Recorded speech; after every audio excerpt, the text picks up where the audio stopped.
आज जो है बेटा आपका 10th क्लास में स्वागत है। तो सबसे पहले मैं आपको बताना चाहूँगी, आज जो है 31 अक्टूबर को मैं आपको जो है क्षितिज गद्य खंड में लेसन 3 की जो रीडिंग चल रही थी हमारी वो करेंगे, ठीक है। तो आज जो है कौन सा लेसन है आपका, लेसन 3 10th क्लास में, और जो है बेटा क्या नाम है इस लेसन का, लखनवी अंदाज। लखनवी अंदाज, लखनवी अंदाज से जो है बेटा तात्पर्य है, मैं सबसे पहले आपको इसका अर्थ बताना चाहूंगी। वैसे मैंने पहली वीडियो में भी आपको ये बात बताई थी। लखनवी अंदाज यानी कि लखनऊ में रहने वाले लोगों का रहन सहन का तरीका क्या होता है, वो अंदाज। तो इसलिए जो है इस लेसन का नाम जो है लखनवी अंदाज रखा गया है। तो जो है सभी बच्चे अपनी क्षितिज भाग 2 है बुक निकालेंगे और इसमें जो है हम रीडिंग करेंगे, जो कि हमारी कुछ रीडिंग हो गई थी उससे आगे की रीडिंग। मैं आपको एक बार और याद दिलाना चाहती हूँ कि ये लखनवी अंदाज जो लेसन है आपका वो कौन सा है, यानी कि यशपाल द्वारा रचित है। यशपाल एक जो है कथाकार के रूप में उभरे थे और वे एक विख्यात लेखक के नाम से जाने जाते हैं। तो अब जो है आप अपनी बुक निकालेंगे, क्षितिज भाग 2 लेसन जो है आपका इसमें 3 है, यानी कि गद्य खंड में 3, ठीक है। तो लेसन का नाम क्या है, लखनवी अंदाज। तो निकालिएगा अपनी बुक, अब जो है हम इसकी रीडिंग करेंगे, ठीक है। तो जैसे आपको पता है मैंने आपको रीडिंग दी थी, चलो एक बार हम जो है स्टार्टिंग से ही करते हैं। नवाब साहब ने जो है संगति के लिए उत्साह नहीं दिखाया है। मैंने आपको बताया था कि नवाब साहब जो थे वो एक सामने सेकंड बर्थ पर बैठे हुए थे और उनके सामने की सीट पर जो है वो ना जाते हैं यशपाल जी, यानी कि जो लेखक है उनके सामने आकर बैठ जाते हैं और जो है वे ज़्यादा उत्साह नहीं दिखाते हैं कि कौन, नवाब साहब नहीं दिखाते ज़्यादा उत्साह कि मेरे सामने जो है एक व्यक्ति आकर बैठ गया है कि हमारा सफ़र जो है आसानी से कट जाएगा। तो इस तरीके का वो कोई भी उत्साह नहीं दिखाते हैं। थाली बैठे कल्पना करने लगे, और जो है पुरानी आदत है नवाब साहब की, सुविधा यहाँ से लीजिएगा, यानी कि इस पैरे से लेंगे हम, कोई नहीं फिर पीछे से ले लेते हैं। थाली बैठे कल्पना यानी कि फर्स्ट सेकंड थर्ड फोर्थ पैरे से देखिएगा। थाली बैठे कल्पना करते रहने की पुरानी आदत है किसकी, नवाब साहब की जो है खाली बैठना, यानी कि खाली बैठना। थाली एक जो वर्ड है बेटा वो साधारण भाषा में बोला जाता है। कौन सी भाषा में, साधारण भाषा में जो है थाली बोल देते हैं, खाली रहने वाले व्यक्ति को थाली बोल देते हैं, थाली रहे, ठीक है। तो ये एक साधारण भाषा का शब्द है, यानी कि खड़ी बोलेगा थाली।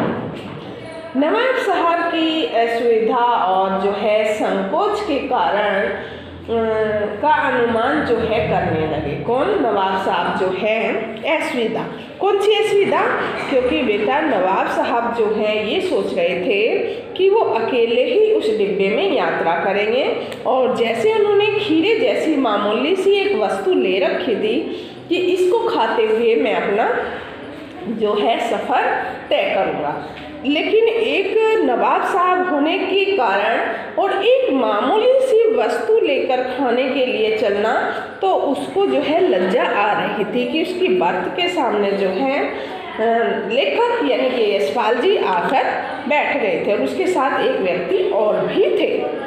तो इस चीज़ को जो है वो असुविधा, तो ये जो है असुविधा उसको दिखाई दी, जबकि वे अकेले ही उस डब्बे में यात्रा करना चाहते थे। किसके डब्बे में, रेल के डब्बे में यात्रा करना चाहते थे। तो उसको जो है उनको किसको, नवाब साहब को ये असुविधा का सामना करना पड़ा, यानी कि उसको असुविधा और संकोच हुआ है, ये क्यों आ गया यहाँ पर, तो वो उसका अनुमान लगाने लगे। नवाब साहब ने बिल्कुल अकेले यात्रा कर सकने का अनुमान से जो है किफ़ायत के विचार से सेकंड क्लास का टिकट खरीद लिया हो, और अब गवारा न हो कि शहर का कोई सफ़ेदपोश उन्हें मंझले दर्जे में सफ़र करता देखे, यानी कि कोई भी किसी लखनऊ शहर का कोई भी सफ़ेदपोश व्यक्ति आकर और मंझला होता है बीच का, इनके बीच के दर्जे में सफ़र करते हुए उनको देखे। किसको देखे, नवाब साहब को। अकेले सफ़र का जो वक्त काटने के लिए ही खीरे खरीदे होंगे, क्योंकि मैंने ये आपको पहले बताया कि जो है नवाब साहब ये सोच रहा था कि मैं अकेला जो है यात्रा करूँगा, और अकेले यात्रा करने पर जो है मैं खीरे को मामूली सी जो वस्तु थी खीरा, उसको खाते हुए अपनी यात्रा का तय करूँगा। जैसे तो मामूली सी खीरे को खाना नवाब साहब को तो कुछ अच्छा नहीं लगा कि सामने बैठे व्यक्तियों के सामने मैं एक मामूली सी खीरे को कैसे खाऊंगा, तो इसका जो है वो संकोच कर रहे थे। कौन, नवाब साहब। हम कनखियों से जो है नवाब साहब को की ओर देख रहे थे, और नवाब साहब जो है कुछ देर गाड़ी की खिड़की से बाहर देखकर स्थिति पर गौर कर रहे थे। लेखक क्या कहते हैं कि कनखी यानी कि तिरछी निगाहों से, कनखी मारना यानी कि तिरछी निगाहों से जो हैं वो नवाब साहब को देख रहे थे, और नवाब साहब जो है किसी स्थिति पर जो है किसी स्थिति को तय कर रहे थे। कैसे तय कर रहे थे कि वो खिड़की के बाहर जो है देख रहे थे, और नवाब साहब क्या तय कर रहे होंगे कि इस मामूली से खीरे को इनके सामने कैसे खाया जाए। तो अपने विचार मंत्रमुग्ध होकर वे सोच रहे थे। कौन, नवाब साहब जी। आगे देखिएगा, तो इसमें है अकेले सफ़र वक्त काटने के लिए जो है, इसलिए वे उसमें यात्रा कर रहे थे। तो कनखियों से जो है नवाब साहब की ओर देख रहे थे। नवाब साहब और गाड़ी के बाहर की स्थिति पर गौर कर रहे थे। ओहो, नवाब साहब ने सहसा, ओहो, आगे देखिए, ओहो, नवाब साहब ने सहसा हमें संबोधन किया। आदाब अर्ज जनाब, खीरे का सुख फरमाए। नवाब साहब जो थे, जैसे ही उन्होंने अपने टावल से जो है तौलिए से खीरे को उठाया और उन्होंने जो है लेखक को जो है ये कहा कि आप खीरा लेंगे, तो लेखक ने जो है अपने स्वभाव से, उनके स्वभाव को देखकर जो है अपनी गर्दन हिला दी, नहीं आप खाइए, ठीक है। नवाब साहब ने फिर एक पल खिड़की से बाहर देखकर गौर किया कि जैसे लेखक ने जो है मना कर दिया खीरे के लिए। नवाब साहब ने फिर एक पल खिड़की से बाहर की ओर गौर किया मीन्स देखा, ध्यान दिया। दृढ़ निश्चय, पक्का निश्चय से खीरों के नीचे रखा तौलिया झाड़कर सामने बिछा दिया, यानी कि सीट पर बिछा दिया। सीट के नीचे से एक लोटा उठाकर दोनों खीरे को खिड़की से बाहर धोया और तौलिए से पोंछ लिया। जेब से चाकू निकाला और दोनों खीरों के सिर काटे। जेब से अपनी पॉकेट से जो है चाकू निकाला और चाकू से जो है, जैसे आपको भी मालूम होगा, खीरों के ऊपरी हिस्से को काटकर और चाकू की नोक से उस जो है खोदकर झाग निकाल लिया, और फिर खीरों को बहुत एहतियात से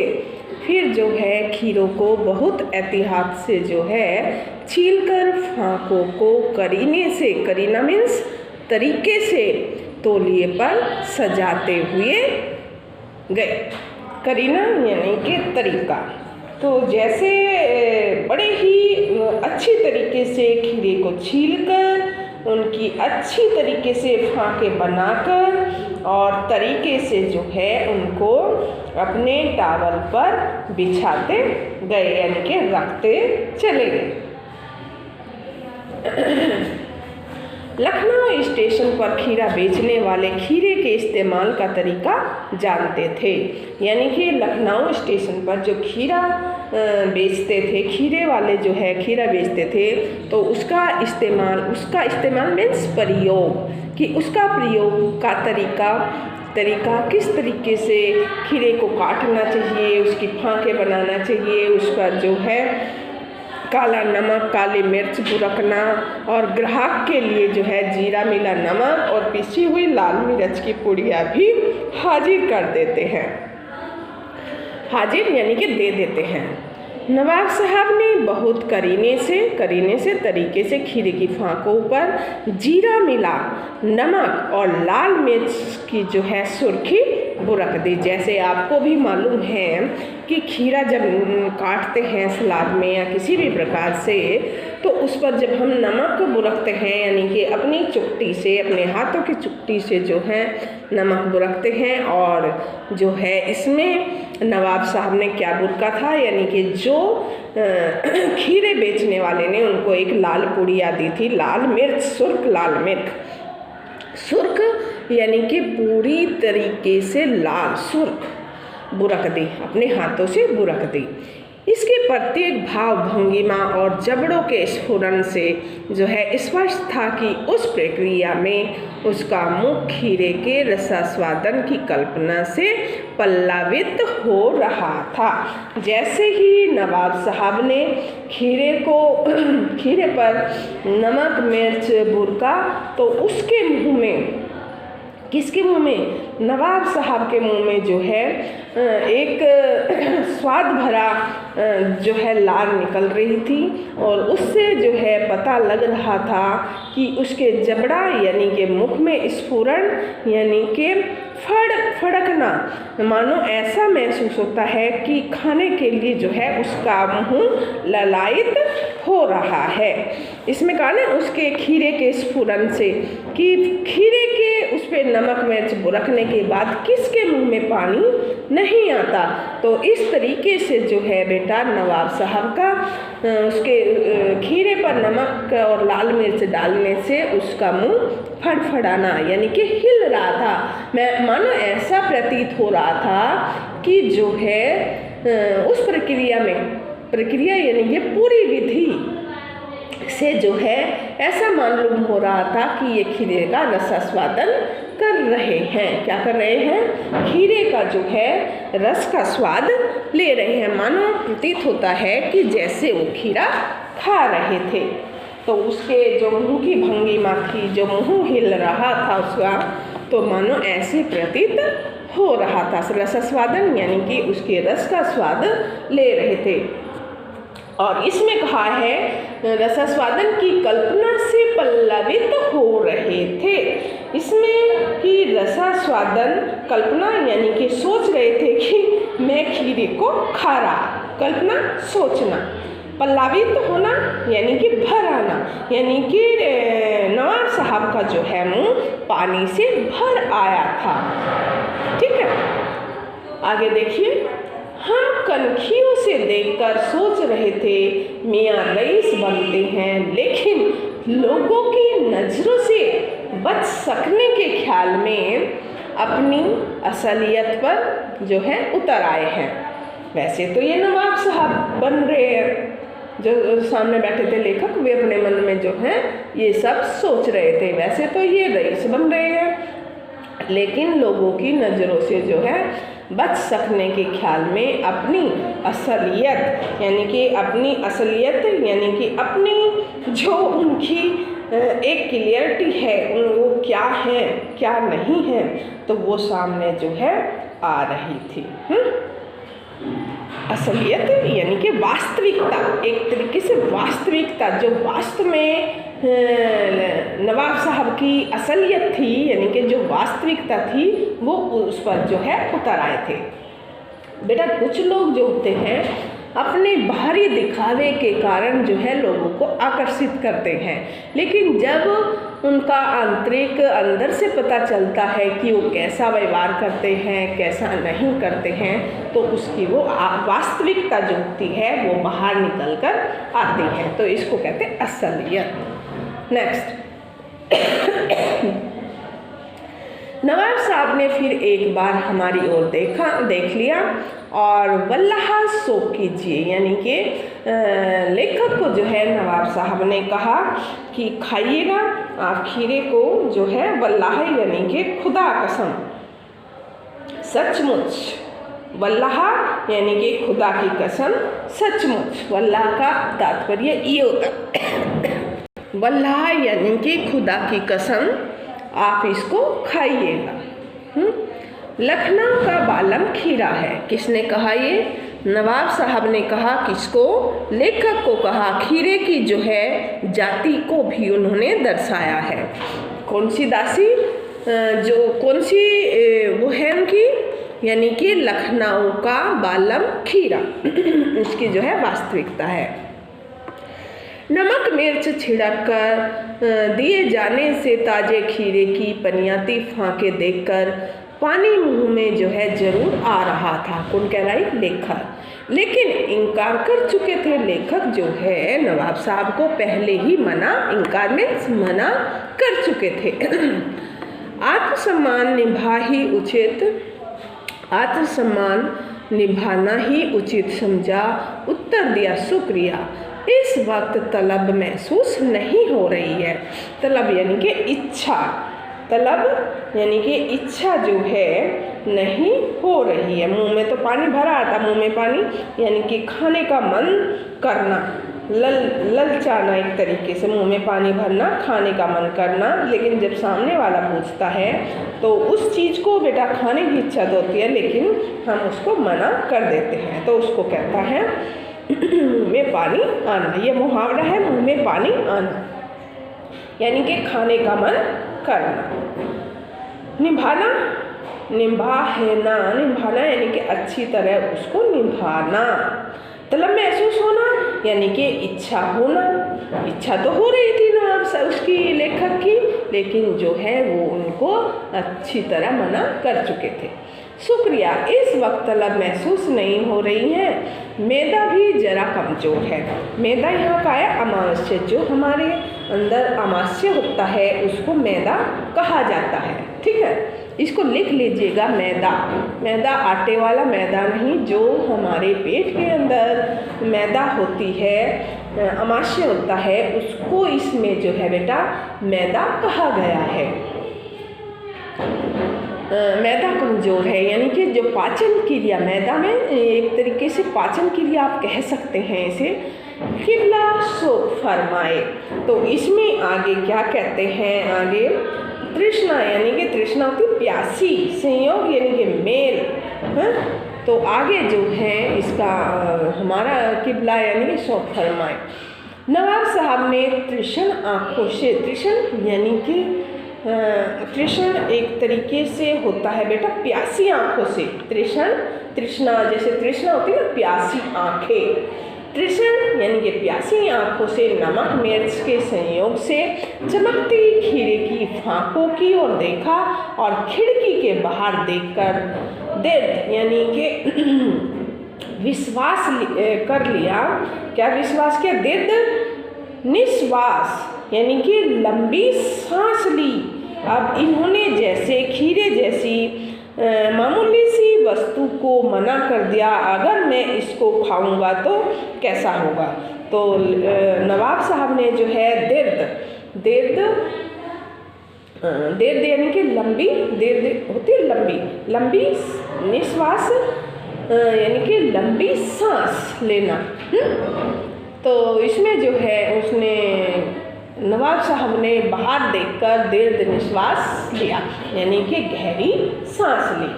खीरे की एक फांक उठाकर होठों तक ले गए और फांक को जो है सूंघा।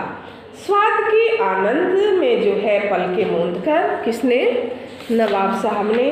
जो लेखक उसका स्वाद ले रहे थे, किसका? यानी कि खीरे का जो स्वाद ले रहे थे, उसकी लंबी सांस ली और अपने आंखें मूंदकर यानी कि लंबी सांस लेकर मुंह में भर आए पानी की घूंट गले से उतर गया और जब नवाब साहब ने फाँक को जो है खिड़की से बाहर छोड़ दिया। एक बार फिर बताना चाहूँगी, जैसे ही नमक मिर्च बुर्की फाँके अपने मुंह तक और अपने नाक तक जो है नवाब साहब लेके आए और उनका सूंघा उनको और जो उनके मुंह में पानी भरा हुआ था तो उसको जो है उसकी एक घूंट उसकी जो है स्वाद की एक घूंट गले के नीचे से उतार कर और जो है खिड़की के बाहर फेंक दिया। किसको? खीरे की फाँकों को, एक 1 बाय 1 यानी एक एक करके। नवाब साहब खीरे की फाँकों को नाक के पास ले जाकर वासना से रसास्वादन कर खिड़की के बाहर फेंकते गए। यानी कि एक एक फाँक उठाई, वासना यानी कि कामना, इच्छा, लालसा। तो जो उनकी लालसा थी क्या थी? खीरे को खाने की थी, लेकिन वो एक मामूली सी वस्तु को जो है नहीं खा पाए थे। तो उनका जो है रसास्वादन यानी कि रस का स्वाद लेकर जो उनके मुंह में पानी भर आया था खीरे की फाँकों को देखकर, वो रस का स्वाद लेकर और गर्व के साथ यानी कि उनकी खिड़की से जो है उन फाँकों को एक एक करके फेंकते गए।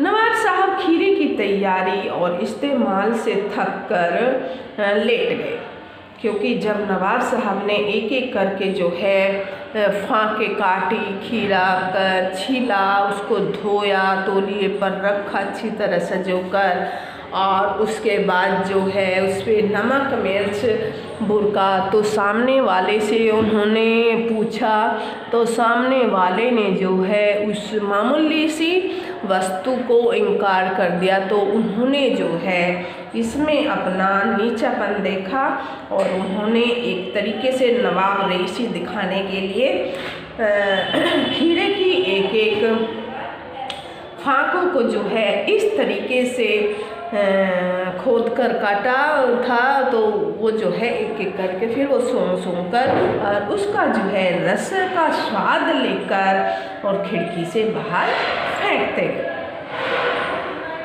हम जो है गौर कर रहे थे खीरा इस्तेमाल करने के इस तरीके को, खीरे का सुगंध और स्वाद की कल्पना से संतुष्ट होने का सूक्ष्म नफीस या जो है